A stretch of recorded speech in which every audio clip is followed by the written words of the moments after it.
kind of terms didn't exist until the early 90s. There was the concept of unconscious racism was first uttered in 1987. The concept of white privilege in 1992.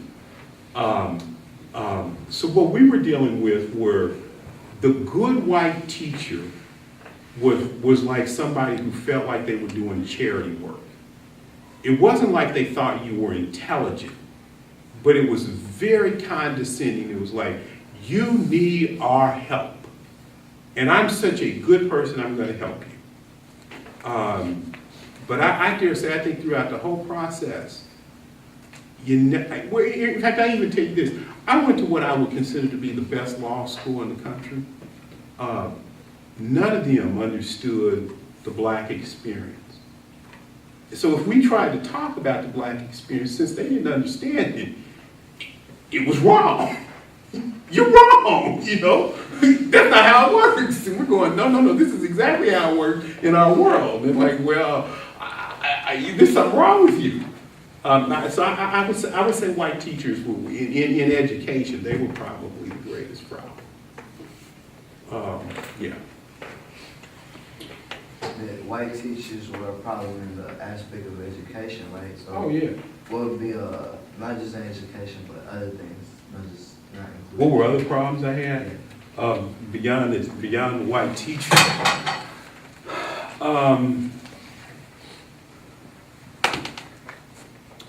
It was a problem on the job. I mean, it almost always shows up as a job problem. It's a sense, you know, if I'm playing basketball, right? If I go out on the court and I'm playing basketball, white people are gonna throw me the ball. Right, you know, I run down, hey, here come the ball. I might not even be looking for it, here it comes. But now when you talk about a field where intelligence is gonna be the issue, I was an accountant. On the very first job as an accountant, I am working on the books of this auto company called Palmer Dodge. They used to be at 38th Lafayette Road, so let me get that in there. And you know, I just came out of college. You know, I'm a hot shot. I mean, you know, I had an A- average. I passed the certified public accountants exam. I had 13 offers. I'm tough. And this is my very first week, right? I just here first week on the job, man. And this white woman who runs Palmer Dodge, she comes in there, she sees me, and she says to the white guy who's running it, if he's gonna be working on this audit, I'm gonna give me another accounting firm. And rather than my employer standing up and saying, well then you'll just have to get another accounting firm, they transferred me. Okay, and the next day they said, look, Kevin, don't come here. We need you to go work on this government project. It was the same at the law firm too. And of course, as a professor. So the job was always an issue because it was about their perception of my intelligence. And that's one of the battles. Now on the good side, I'm seldom hassled. You know, they say big black male. You're not gonna mess with him. Okay, so you know, I can go walk pretty much any place I want, people leave me alone. At those schools, were you expected to speak for all black people? You know, that was an interesting one. When I went to law school to become a professor, I knew I was going to teach law and education. And I was very much up in the air about what else I was going to teach. I had to pick another subject, and I knew I wanted to do law and education. And I actually was thinking about doing legal rights of minors, because it would fit with the law and education stuff. And then I had a colleague of mine in 1988, when Jesse Jackson was running for president, and he came to me and said, well, what do you think about Jesse Jackson saying that you guys should be called African Americans? And of course, I hadn't paid any attention to Jesse Jackson. I'm like, and I said something, but it became clear in that moment, you are the representative of black people, whether you like it or not. you're going to speak for black people, and that's how other people are going to understand you as speaking for black people, whether you like it or not. So I accepted that reality. Now, of course, as a law professor, I realize we don't have that many of us who are able to get through this educational system and do so well, that what I say, I understand I'm speaking for black people. I expect people to assume he's speaking for black people.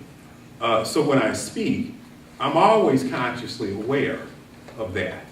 And I tell you something else. So this is, see, when I was growing up, and this may be a little different for you guys, you were black. Okay, black might have been a good thing, it might have been a bad thing, but you were black. Nobody was going around saying, you're an individual, you don't have to speak for the race, you can be who you want to be. It was no, you were black.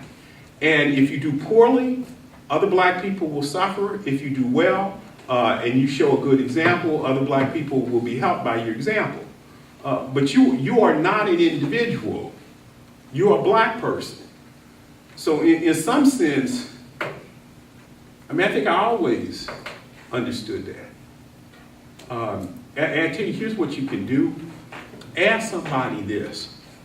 Ask them, describe yourself to them. And what you'll find is a lot of black people will say, well, I'm a black male student at Crispus Attucks High School.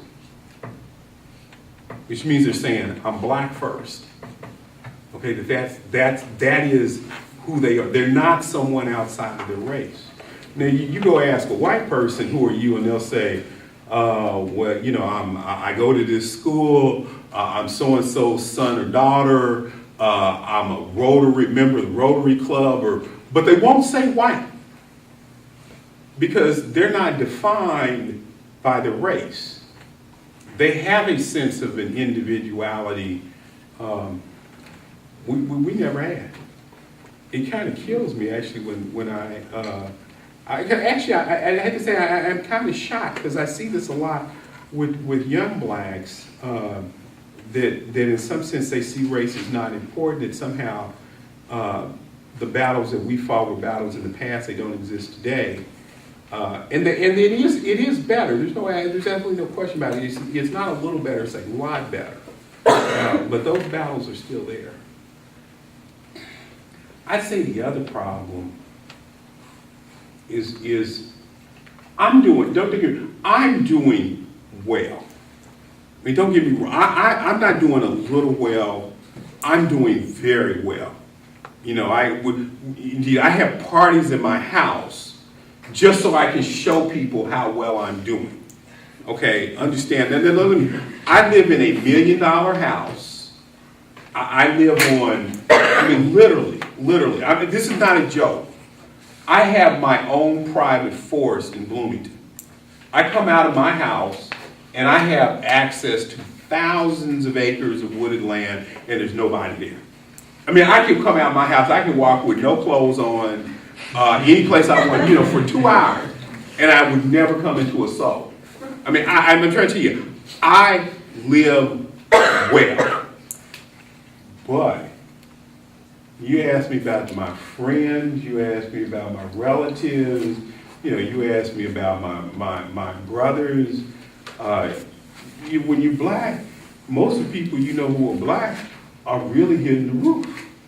My daughter's gonna get married to a guy, and I was on the phone coming up here because the guy's cousin had gotten arrested. And I'm talking about arrested over some really, really bullshit. He was accused of, and he did. He stole an Xbox. Okay, he stole an Xbox out of the dorm room, and they had him on tape, on the videotape, walking with the Xbox. And the prosecutor, rather than saying, "Oh, this is just some little boys be boys stuff. Just pay the guy the money for the Xbox and we'll forget about it," they wanted him to plead guilty to a felony, a Class D felony.